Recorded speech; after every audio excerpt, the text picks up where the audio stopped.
E aí, pessoal, beleza? Vou fazer um videozinho curto aqui hoje. Acho que algo muito importante aí pro dia a dia, né, de quem trabalha com desenvolvimento, principalmente com .NET, trazer a ideia de um package ali bem interessante. Eu acho que muita gente já conhece, provavelmente já utilizou em algum momento, e é o Benchmark.NET, e aí com a extensão ali do próprio package para a parte de diagnóstico de memória.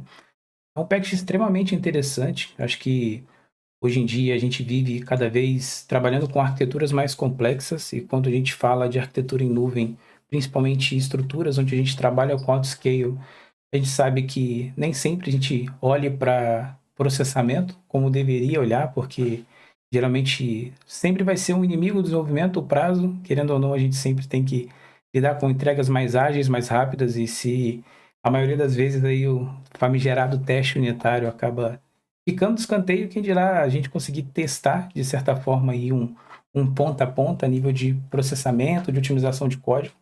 Então, acho que é sempre legal a gente tentar otimizar o nosso dia a dia de trabalho. Acho que pensar em otimização de código é algo sempre extremamente importante. Então, mostrar aqui para vocês a forma que eu utilizo. Acho que é a forma geral de utilização mesmo do pacote. Eu acho que é bem interessante. Isso vai de dev para dev. Pode ter até mesmo uma camadinha, um projeto à parte e não versionado dentro do projeto que você trabalha. Acho que você olhar para o seu código com esse nível de maturidade pode fazer a diferença no projeto que você está atuando, e sem dúvidas para a sua carreira. Acho que muito se vai se discutir sobre custo, né, quando a gente trabalha com otimização, mas trabalhando com performance também eu acho que é algo sempre bem legal de olhar. Então, já é algo que eu faço há algum tempo, eu acho que é algo extremamente válido a gente ter essa visão do nosso código cada vez mais analítica e pensando de uma forma com engenharia, como deve ser, cada ponto aí a nível de execução. Então, eu acho que é extremamente importante a gente ter o olho aí observando sempre que o nosso código, os nossos métodos sejam cada vez mais performáticos. Trouxe um exemplo aqui, né? Acabei escrevendo rapidinho um pouco antes aqui, justamente para não ter o tec no fundo do vídeo aí durante as digitações. Mas aqui basicamente criei dois códigos aqui bem simples, dois algoritmos simples. A ideia é pegar uma lista aqui, que eu já gerei aqui de forma randômica, 10 milhões de números aqui. A ideia de fato é encontrar o maior número dessa lista. Então, existem várias formas de fazer, talvez algo que a nível de tecnologia, algo que me deixa bem feliz, é que os dias a dia sempre são dinâmicos, porque sempre, na maioria das vezes, existe mais de uma forma de fazer a mesma coisa. Isso desenvolve, sem dúvida, aí a nossa lógica. Então, existem diversas formas. Aqui tentei trazer duas formas mais comuns.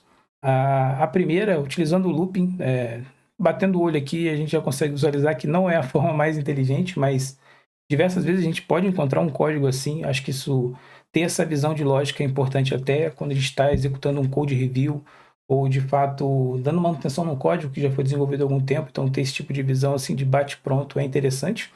Mas, basicamente, a gente tem duas formas. A primeira com o loop, né, como eu tinha falado, a gente percorrendo os 10 milhões de números ali, encontrando o maior.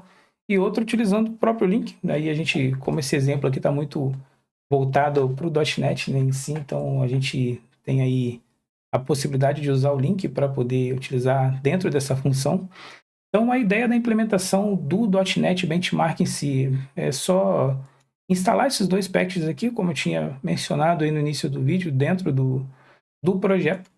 A gente precisa aqui, nesse caso, eu preferi criar aqui uma classe construtor, justamente para não ter que ficar fazendo essa injeção de forma individual. E como eu vou trabalhar com diagnóstico de memória, uma vez que eu coloque dentro do meu construtor, não preciso ficar repetindo ela cada método.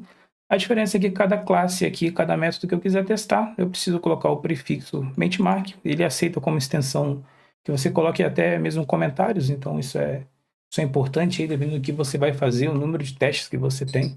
Então, isso é extremamente importante. E principalmente depois que você escrever o seu código, você vai fazer o teste, a execução dele aqui no método de execução você precisa colocar em release, não pode ser feito a partir de debug.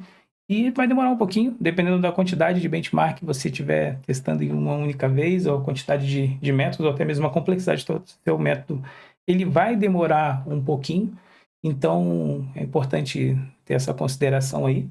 Eu já executei aqui para poder justamente facilitar isso. Então, uma vez que a gente até mesmo olhe as nossas execuções do código aqui, a gente de bate-pronto, como já havia mencionado, utilizando o looping de fato para percorrer o método como um todo, tem uma média de execução maior e, além disso, ela também tem uma alocação de memória maior. Reforço que são métodos extremamente simples, então quando você trazer para um caso real, para resolução de um problema real dentro do que você está utilizando dentro do seu código, isso pode fazer toda a diferença. E não estou falando só a nível de performance, principalmente a nível de custo. Como eu falei, a gente trabalha aí com a maioria das nossas aplicações hoje em dia containerizada, trabalhando com alocação de pods, e dependendo do número de memória que você aloca, isso também pesa no bolso, seja aí um projeto individual ou até mesmo pensando numa organização, né, num projeto de uma empresa que você esteja trabalhando atualmente. Então é sempre bom ter esse nível de consideração. E quando a gente fala da execução com link, a gente já vê de fato aqui, fazendo uma conta fácil aqui, praticamente 1/3 do tempo de execução. Isso já era esperado, acho que quem está acostumado a lidar com o link para performance, a gente já sabe que a maioria das vezes nos atende com um tempo bem melhor. E a gente também consegue ver que, além de mais rápido, ele também aloca menos memória para execução. Que coloquei 2 métodos para chamada de execução em paralelo, só para entender ali, isso não reforçando, isso aqui não substitui de forma alguma o teste de carga. Acho que principalmente se você estiver lidando com uma API, até mesmo um código aí, né, em MVC, é muito importante que você faça um teste de carga com uma ferramenta de apoio ali que seja interessante e feita para isso. O JMeter, por exemplo, é muito bom para isso. Não é isso que a gente quer fazer aqui. Mas um exemplo é de quando essa chamada é executada de forma paralela, aqui num teste bem marretado mesmo, a gente pode ver que o tempo de execução está a nível de média das execuções. Esse tempo escala legal, e junto com o tempo de execução, a quantidade de memória alocada também aumenta. A gente pode ver a mesma coisa no link. Por mais que o tempo de execução no link não aumente tanto numa execução paralela, o número de recurso alocado acaba aumentando sim consideravelmente aqui comparado com os 2 bytes para os 3.602. Então é muito importante a gente tá ligado nisso, tá entendendo isso, como é importante a gente estar lidando hoje com teste de benchmark do código que a gente faz. A gente fica, querendo ou não, muito preso a feature. A gente fala de mercado, a gente sempre vai estar correndo com prazo, e a gente sabe que às vezes não dá para poder fazer isso o tempo todo. O ideal é que nós conseguíssemos, né? Então é muito importante que a gente cada vez mais visualize o nosso código, e eu acho que quando a gente tem esse tipo de execução como treinamento, a nossa lógica melhora, a nossa capacidade analítica melhora, e pode ir de forma consecutiva aí. Eu acho que todo mundo ganha. Eu acho que isso é importante para o projeto que você está trabalhando, importante para a empresa que você está trabalhando e muito importante para a sua carreira. Então acho que é um ponto, além de teste unitário, é um ponto que eu venho visto muita gente falando sobre teste de benchmark, e quando a gente trabalha aí principalmente em projetos com muitas requisições. Talvez um exemplo disso, imagina que você tem um código, faça tratamento de um CPF durante um login, só que você tem e tem milhares de logins ao longo do dia. Então imagina que se seu método de simplesmente reconhecer que um CPF é realmente um CPF esteja sendo feito da forma incorreta, ou quão de recurso você vai estar alocando num método relativamente simples, e aí falando em tempo e também alocação de memória. Então ter essa visão analítica, essa capacidade de olhar um código e, poxa, entender que isso não é performático, até mesmo pelo ciclo de vida, o ciclo do que está sendo feito dentro desse método. Mas também, hoje em dia, acho que o que colabora muito é ter ferramentas para nos auxiliar a validar esse benchmark dentro do .NET, por exemplo, com o .NET Benchmark, que hoje é bem bacana. Eu particularmente gosto muito.